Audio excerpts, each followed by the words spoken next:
Hey, what's going on, CoinUp TV subscribers? Robert Welcome here. In this video, I want to talk about movies and which movies I picked up on 4K and Blu-ray for September and October 2025. I skipped September because I only got a couple of things there, but I know I was getting a lot for October, so I figured let's lump them all together. I was carrying these out here and thinking to myself, there's a lot of SteelBooks. It's a heavy stash.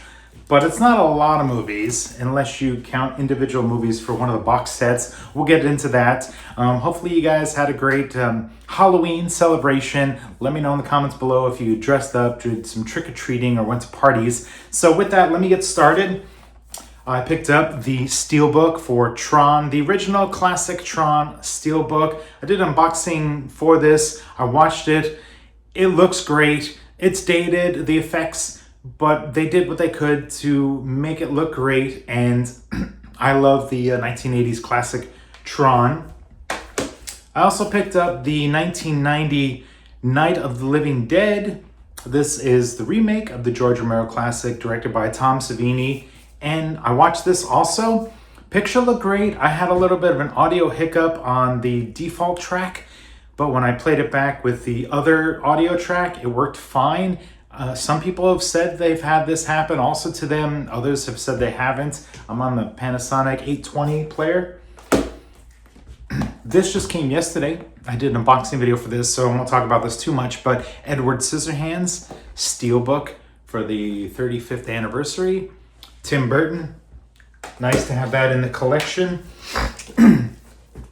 Another SteelBook, the Rocky Horror Picture Show. I've seen this a handful of times in theaters when I was younger, not so much like the last 20 years or so, but like the songs, like the performances, Tim Curry, outstanding performance and some fun musical numbers. Here's a great Western. I think I did an unboxing video for this. Silverado, another SteelBook, 4K, limited edition, I think. Who can keep track of these SteelBooks? They're kind of hard to keep track of. Okay, let's get into some Blu-rays now. Shout Factory. Who knows what's going on with Shout Factory right now? A lot of speculation, but they did have some random sale last week on some titles not in my collection. So I picked up When Harry Met Sally Blu-ray. I think this was like $11 or $12. I know that there's a 4K of this, and I know a 4K is probably going to get announced the day after I upload this video for the US.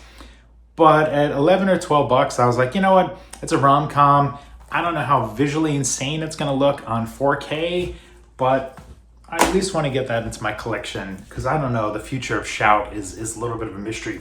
There's another one from Shout, Assault on Precinct 13. This is a John Carpenter, early John Carpenter classic, not quite horror, kind of suspense thriller action.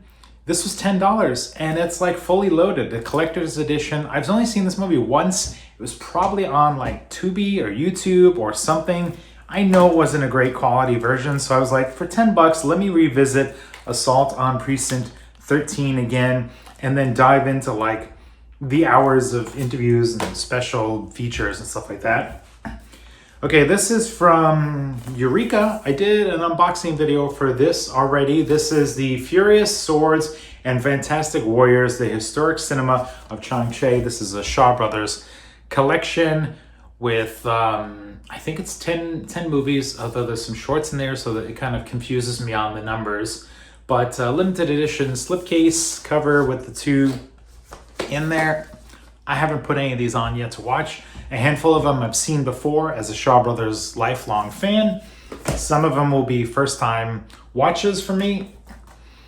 Amazon had a sale, so I picked up the Terminator 4K.